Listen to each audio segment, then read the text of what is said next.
तो आज हम एक बड़े ही दिलचस्प विचार पर बात करने वाले हैं। ये मेल रॉबिन्स की हाई-फाई हैबिट पर बेस्ड एक पॉडकास्ट से है। हाई-फाई, नई पहचान, नई जिंदगी।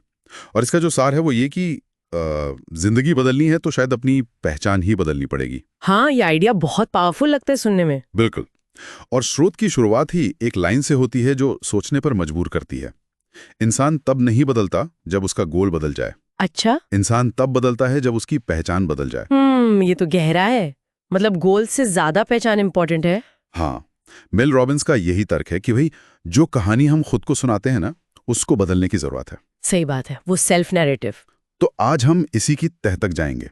ये समझने की कोशिश करेंगे कि कैसे एक रोज का मतलब बिल्कुल साधारण सा दिखने वाला काम, जैसे आईने में खुद को हाई-फाई देना। हाई-फाई खुद को। हाँ, कैसे ये छोटा सा एक्शन किसी की पहचान और फिर उसकी पूरी जिंदगी में, जैसा स्रोत दावा करता है, इतना बड़ा बदलाव ला सकता है। ओके, ये सुनने में थोड़ा अजीब जरूर लग रहा है पर इंटरेस्टिंग भी है ना? स्रोत कहता है कि ये हाई-फाई सिर्फ एक एक्शन नहीं है, ये रोज की एक तरह की आइडेंटिटी कंफर्मेशन है। आइडेंटिटी कंफर्मेशन मतलब खुद को याद दिलाना कि हाँ, मैं वो हूँ जो शो अप करता है। अच्छा, मैं वो हूं जो लगा रहता है, जो कोशिश करता है, जैसे सुबह खुद के पीठ थपथपाना। ये दिमाग के लिए तो एक सीधा संदेश हुआ। हाँ बिल्कुल। स्रोत के हिसाब से जब कोई खुद को ऐसे हाई फाइव देता है तो दिमाग उसे बस हाथ का इशारा नहीं समझता, वो उसको पढ़ता है कि ये सपोर्ट मांग रहा है। हाँ, कि ये इंसान कोशिश कर रहा है, ये अपने लिए खड़ा हो रहा है, इसे समर्थन मिलना चाहिए। एक तरह से अपना ही चीयरलीडर बनने जैसा। वाह। और अगर इसे न्यूरोसाइंस के नजरिए से देखें, जैसा स्रोत में बताया गया है, तो ये सिर्फ अच्छा फील करने वाली बात नहीं है। अच्छा, इसमें साइंस भी है। हाँ, स्रोत इशारा करता है कि जब हम कोई फिजिकल एक्शन जैसे हाई फाइव उसको पॉजिटिव सोच या पुष्टि से जोड़ते हैं तो दिमाग में सच में नए न्यूरल रास्ते बनते हैं, मजबूत होते हैं। ओह, मतलब दिमाग की वायरिंग बदल सकती है। हाँ, एक तरह से रीप्रोग्रामिंग।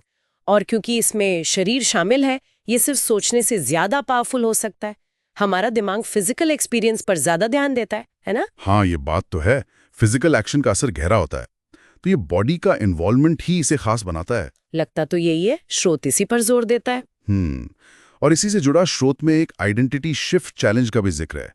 वो क्या चीज है? अच्छा, वो चैलेंज। हाँ, उसमें हाई-फाई के साथ साथ अपने लिए एक पुष्टि वाला वाक्य, एक एफर्मेशन बोलना होता है। जैसे कोई कहे, मैं एक डिसिप्लिन्ड, वर्दी और पॉजिटिव इंसान हूं, या जो भी पहचान वो बनना चाहता है। ओके, तो हाई-फाई और एक पावरफुल लाइन। हाँ, उस आइडेंटिटी को शब्दों में पक्का करना। हाँ, पर यहीं पर स्रोत एक बहुत जरूरी बात कहता है। क्या? कि सिर्फ लाइन बोल देना काफी नहीं है, जादू नहीं होगा। अच्छा, तो फिर? स्रोत पूछता है, पहली बात, क्या उस लाइन को बोलते वक्त सच में महसूस किया?